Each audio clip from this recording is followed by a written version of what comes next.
The Gators have watched Alabama and LSU soak up a lot of the spotlight over the past few seasons. After winning the national championship in 2006, Florida has faded into the background. The opportunity to step back into relevance arrived this afternoon in the Swamp, a top 10 matchup against the LSU Tigers. Olympic swimmer Ryan Lochte, former Gator, there to cheer on the home crowd. There was a lot to cheer about. LSU up 6-0 in the third quarter when Mike Gillislee gets hot. He bursts through the line, gets in for 6 points. Gators take a 1-point lead. Key play comes right here for LSU, a long pass down the sideline. Looked like a big gainer, but it's ripped away by Matt Elam at the last second.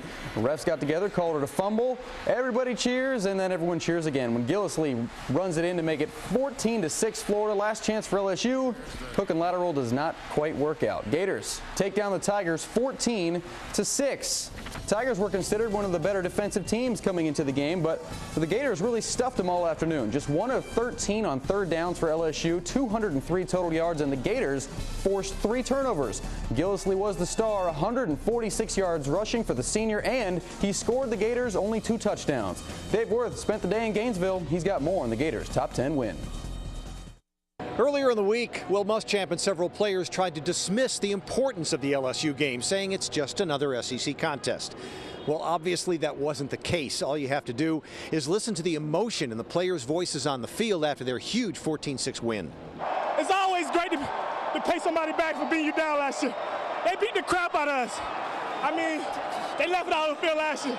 And we came back, and we had a point to prove. They showed us a new team, and we did that. Defense played well. You know, we came out and said, you know, we got to make sure we stop the run. We knew what they wanted to do. You know, we played it well all around. We've beat it in their heads in the offseason that last year in SEC games in the fourth quarter, we were outscored 72-22. And that's something they know, and it's been pounded into their head. Yeah, we're not soft. No one can call us soft now.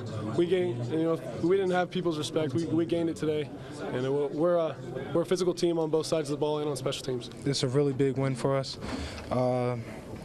and it's just overwhelming a little bit. But at the end of the day, we're gonna celebrate tonight. Probably celebrate as we watch TV tomorrow. And on Monday, get back to the drawing board for our next opponent. After Florida's visit to Vanderbilt next weekend, the Gators do not leave the state of Florida for the rest of the regular season. Some might say, advantage Gators. In Gainesville, I'm Dave Worth, 10 News. Thank you, Dave. Gators will be tied with the winner of this game for first in the SEC East. It's Georgia, South Carolina, first quarter. Gamecocks. Connor Shaw goes to Bruce Ellington for the score at 7-0. Then more Gamecocks. Touchdown pass to Rory Anderson for a 14-yard score, 14-zip, and it got worse for Georgia. South Carolina beats them for the 3rd straight year. First time that's ever happened. 35-7 the final. Florida State has its eyes on a national title run as well on the road against NC State. Good pass right here from E.J. Manuel to Nick O'Leary, 4 yards, and it's 16-0 Noles at the half. They've outscored their first opponents by over 200 points, but points were hard to come by tonight. Second interception of the year for Manuel right there. And then a touchdown pass to Shadrick Thornton makes it 16-10. Just a few minutes to go, Florida State trying to hang on.